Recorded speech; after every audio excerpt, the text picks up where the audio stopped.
I think the EU is doing quite a bit already. The project that I'm currently working on, the WMD Free Zone, Middle East Weapons of Mass Destruction Free Zone project at UNIDIR is generously funded for 3 years by the EU Commission.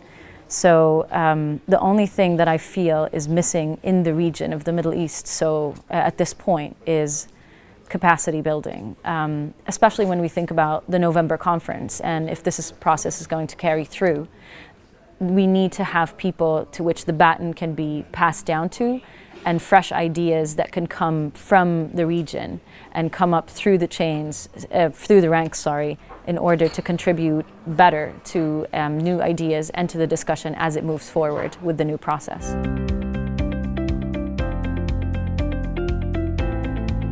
In terms of the biggest challenges that are facing the Middle East today, I would say it's the same challenges that are facing everybody in the world. So with the challenges and the risks that we currently see to the disarmament discourse around the world, they also trickle down to the region. So addressing those will be tantamount to making any progress in the region. Now, if we want to just zoom into the Middle East, as we know, there are several crises and there are several conflicts that just seem to be ongoing. This clearly creates further obstacles to gaining momentum or making headway in disarmament in the region. And finally, and I mentioned this before, capacity building is really something that we need to be focusing on, because if we just leave the matters now and say, well, this is too complicated, we can't get further on this issue, and that means no new people get interested in this, then going forward, it'll be hard to find voices that can speak on this competently.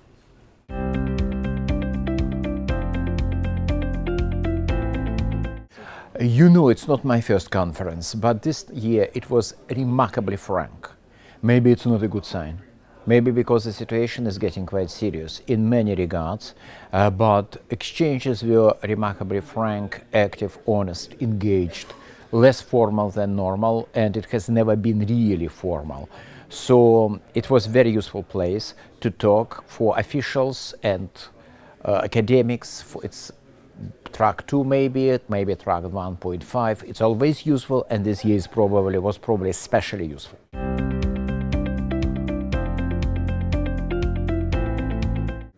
Because it's Europe. Because European Union has tremendous soft power, which is usually underused.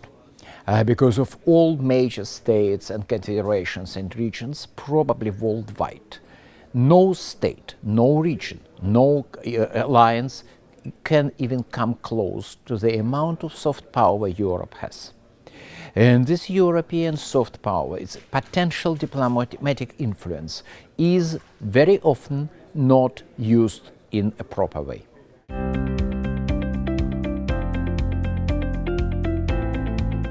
I think that because Europe is still a major powerhouse of modern economy, it has very significant economic power.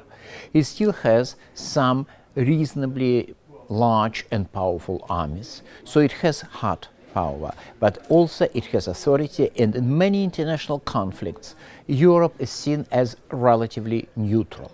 Maybe not completely neutral, but more neutral, so its major role is to be a negotiator.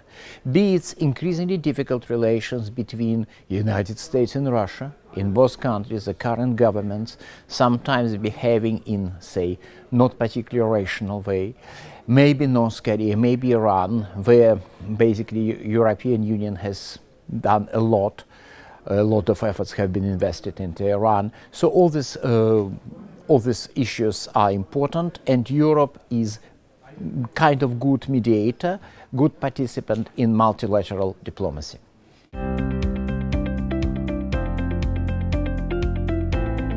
First of all, disintegration of the arms control system as a result of essentially collapse of the system which used to be negotiated during the Cold War and then quite persistently maintained by the Soviet Union and United States. It's now falling apart, and it's not clear what is going to replace it. And right now it's doesn't look like that we should have many reasons to be optimistic. On top of that, we have new proliferation challenges, and personally I would predict that we will have more and more proliferation challenges, because we have seen how 3 countries have already developed their own nuclear weapons in spite of not being kind of the initial members of the nuclear club. We have another country which has done it, so altogether 4 countries including North Korea, and we are probably going to see many more.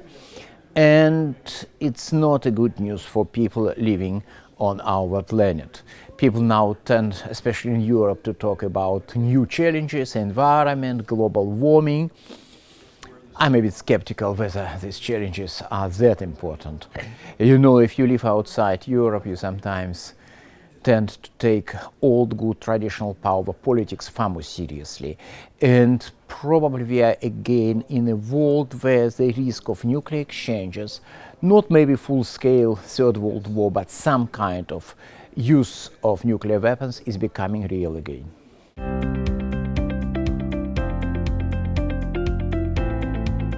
Well, first of all, the conference is very well timed. The challenges that we're facing globally are twofold. One is climate change, and one is weapons of mass destruction proliferation, specifically nuclear weapons.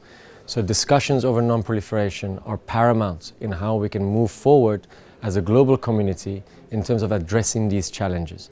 And don't get this wrong, both of those challenges are intertwined.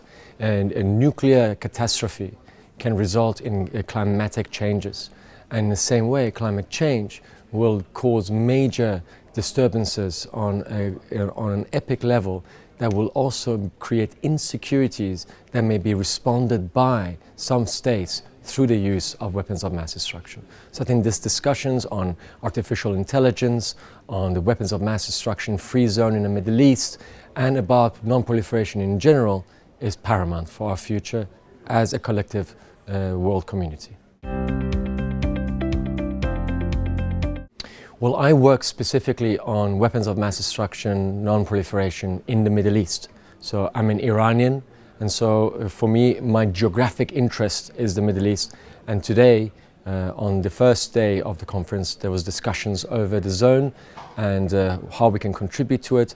And through those conversations, I heard very interesting proposals from the floor that I was not aware of. And I'm taking those notes back to my team to be able to bring more innovation and different scope to our ideal of pushing for a zone free from WMDs in the Middle East.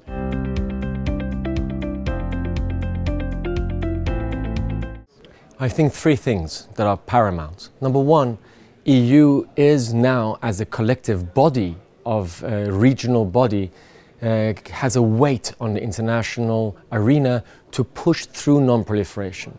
In a world where governments are taking unilateral actions, governments such as the United States and others, the multilateral component that EU is really enshrined in is paramount in pushing for diplomacy, but also to limit the proliferation of such weapons. Secondly, EU, do not forget that there are some countries within this continent that have nuclear weapons, biological and chemical weapon capabilities. Some of those are France, the United Kingdom for the time being before Brexit. And we also have an array of other governments that host NATO nuclear weapons on their territory. We need the EU to put where the, where the money is, and really emphasize the eradication of these weapons from the continent of Europe for the safety and security of its citizens, and for it to take non-proliferation seriously to another level.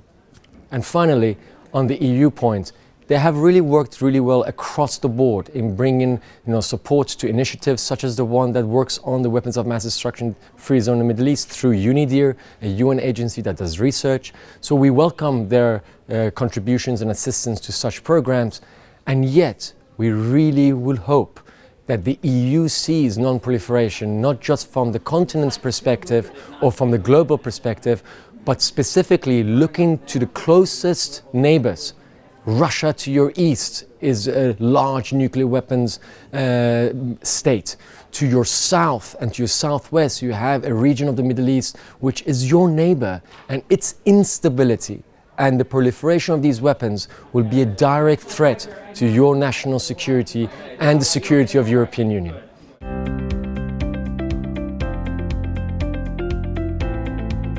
Once again, I have three points to come across.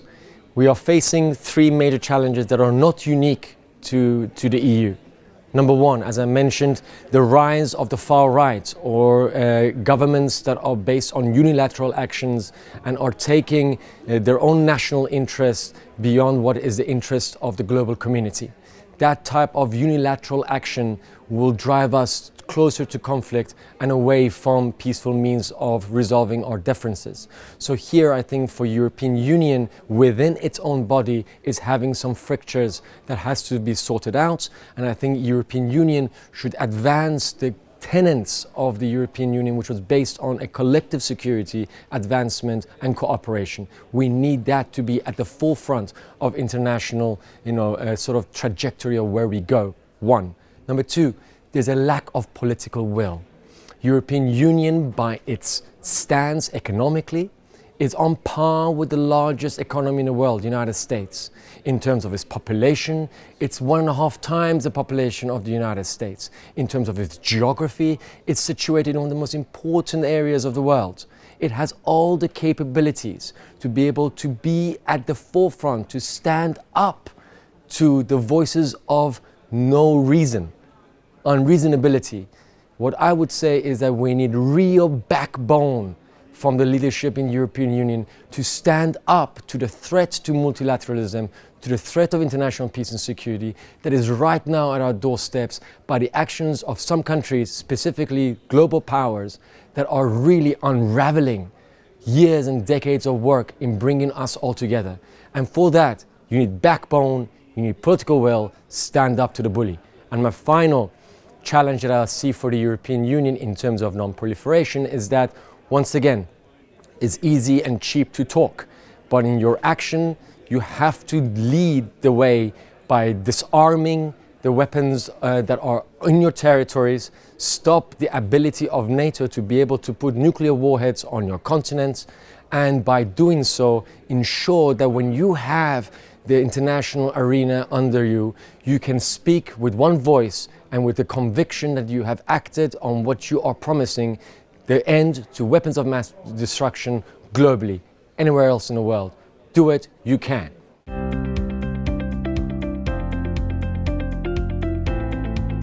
I think this is a very important conference which is happening since 2010 onwards. I have attended few sessions earlier also.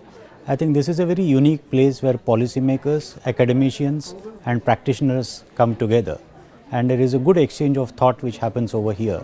More importantly, policymakers and the practitioners give a very basic idea of what is happening on the ground, and academicians put forward a view about the future. So I think it is a good mix of picking up on ideas. I think this particular conference is looking at the future of NPT, particularly in view of the review conference which is there in 2020. So there are good ideas which have been put on the table, and it will be interesting to see how the actual review conference happens. But this is a good beginning and a good curtain raiser for the upcoming review conference.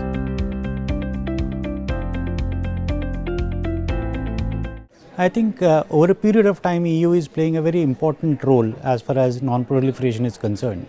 However, what is happening is that in modern day world, particularly in 21st century, new technologies are actually changing the entire mandate of arms control, proliferation and non-proliferation issues. So EU need to be slightly more accustomed to the recent technological developments and should ensure that the entire caricature or the entire architecture of arms control should evolve the managing of new technologies too.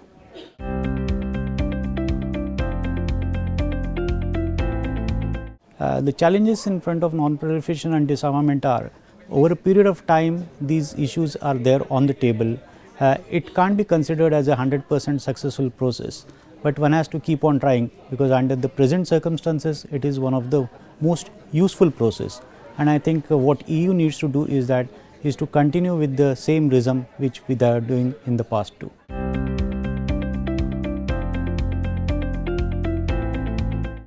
I think the consortium is doing a good and important service for the non-proliferation regime in general, and especially to the area that I'm covering, which is the Middle East. I think it's a very important gathering. I think it's especially the timing of the conference is important as we come up with coming up to the NPT review conference.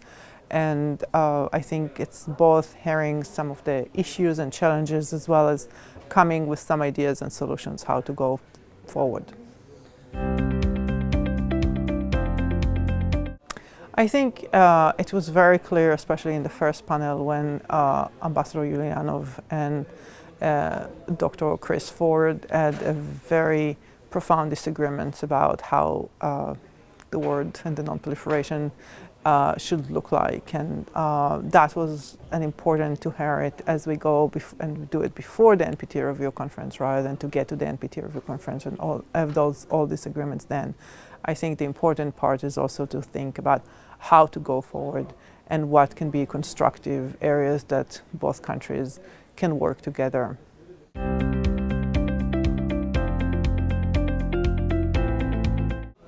I think the EU is doing an important job in creating the platform for discussion and dialogue.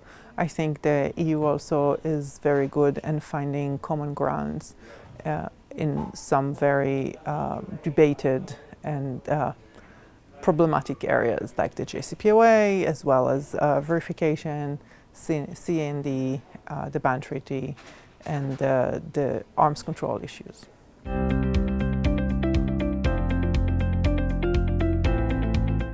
I think the main challenge right now is the disagreement between Russia and the US, how to go forward, and how to deal with the bilateral arms control agreements between them, which probably will influence and spill over to other multilateral treaties and the NPT.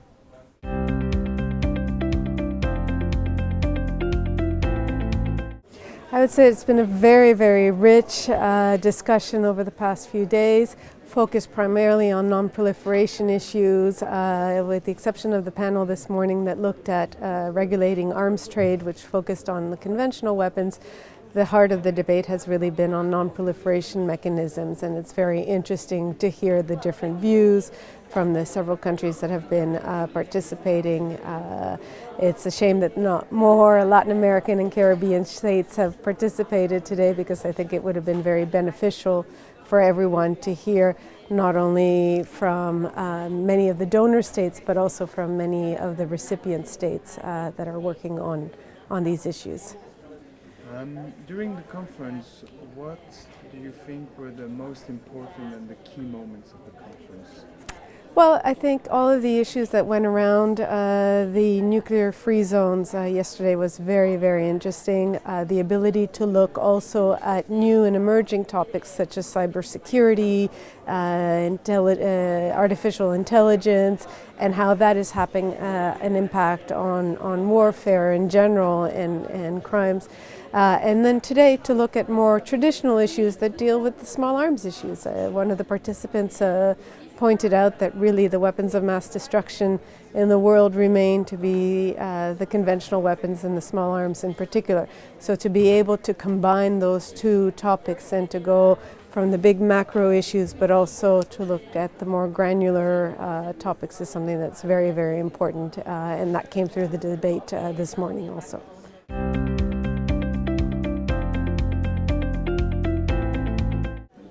I think they have to continue doing what they are doing. The EU has been very generous and forthcoming in both the policy. I am sorry, we have a nice background. Sorry.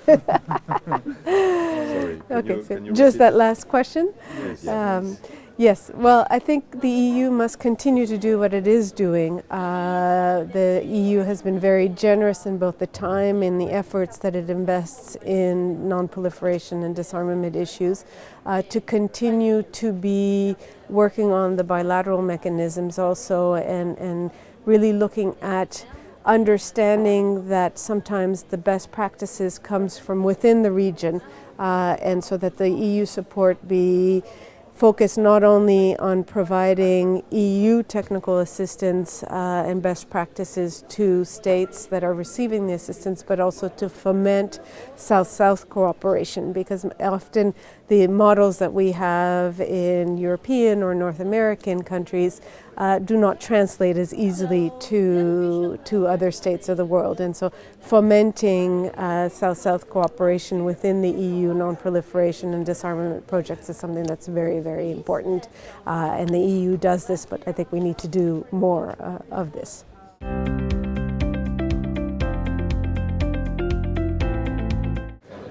Yeah, I think the conference could have come at a better time than this one, and then it's very essential, it's very, very important that independent think tanks and experts are gathered together to begin to look at issues related to non-proliferation and disarmament.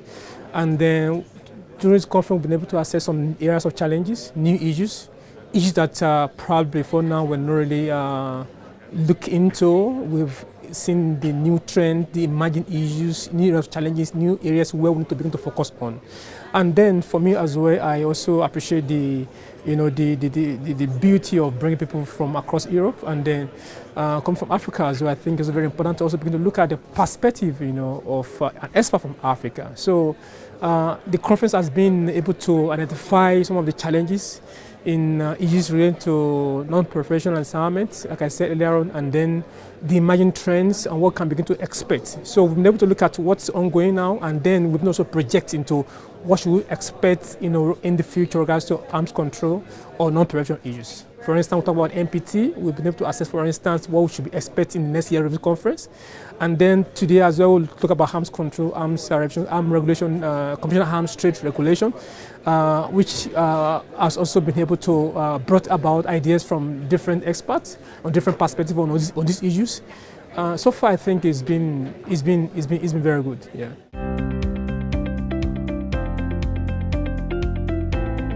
Yeah, from my personal perspective, I think the EU can do more by working closer with regional organizations. We've been doing that. I think they can advance or intensify more effort in terms of working with regional economic communities. Because, I'll give the example of West Africa, where we have the regional body that has a very, very strong influence on member states. So when the EU work more with regional economic community, like regional economic organizations, so when the EU commitment are taken at that level, so in terms of translating into action on the ground, I think there will be more commitment, there will be more impact, and more impact when it's work with regional organizations who have a stricter or stronger influence on the member states with whom the EU really need to want to work.